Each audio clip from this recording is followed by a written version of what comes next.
Donna Bush with your CIG TV News Brief on this Wednesday. In Parliament recently, members announced a cost of living increase for civil servants is on the horizon. Today we hear from head of the Civil Service, the Honourable Franz Manderson, about why the decision was made. We have to be a caring employer.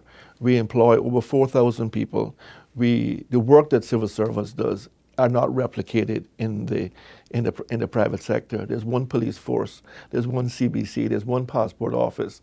Customers don't have options of going elsewhere in the Cayman Islands. So we want to make sure that the persons who are doing those essential services feel valued and appreciated. We understand very clearly that it's very difficult for anyone to do their job when they are worried about feeding their families and paying their bills. Those are very important things that are dear to my heart, and the Premier and his government also shares those same values. And that's why the decision was taken to look at the civil service and to see how we could make their lives a bit better to ensure that they were able to meet their financial obligations. And we did it as a caring employer. The role of an employer is to look after their employees so that they can serve their customers to the very best of their ability, and I think we have achieved that. Also making headlines today, the new Minister for Home Affairs, the Honourable Sabrina Turner, recently met with the Cayman Islands Fire Service to discuss key priorities from this year and beyond.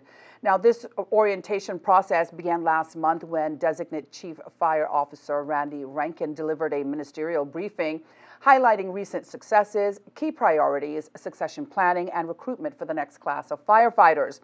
Over the next few years, the Ministry of Home Affairs will continue these discussions as part of a series of meetings being held to orient Minister Turner to her new remit as Minister of Home Affairs.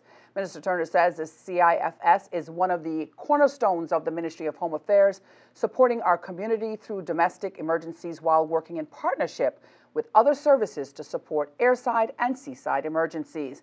I look forward to working with them to provide world-class national service to the Cayman Islands for generations to come, she added. Well, the Ministry of Youth, Sports, Culture and Heritage hosted a new quarterly cultural event and was a major sponsor for two sports-related initiatives over the weekend. Minister the Honourable Bernie Bush made remarks and gave out prizes at Saturday's Flowers annual 1-mile sea swim. The ministry is a platinum sponsor of the longest continuously running sporting event, which raised money for the YMCA this year. The charity sea swim attracted around 450 local and overseas participants. The reopening of the 7-mile public beach volleyball courts was an occasion to celebrate on Sunday. Closed for much needed resurfacing work, the remedial work was a collaborative venture of the Ministry of Sports, the Ministry of Lands, the Public Works Department, and the Cayman Islands Volleyball Federation.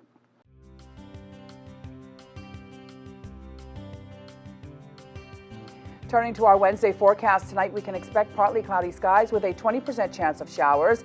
Seas will be moderate with wave heights of 3 to 5 feet. The two-day outlook is for continued fresh winds and rough seas through to Friday morning.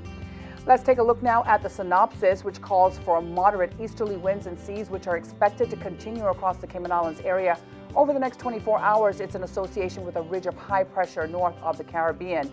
Further south, an area of disturbed weather that NHC has given a 30% chance of developing is expected to lead to fresh winds and rough seas from Thursday afternoon.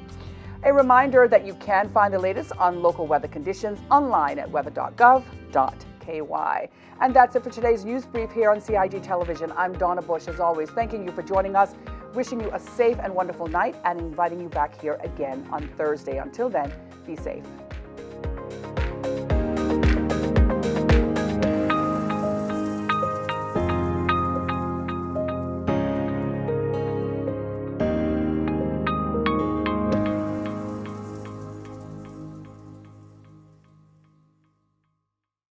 Seek the latest, accurate information on COVID-19 only from official sources at gov.ky/coronavirus.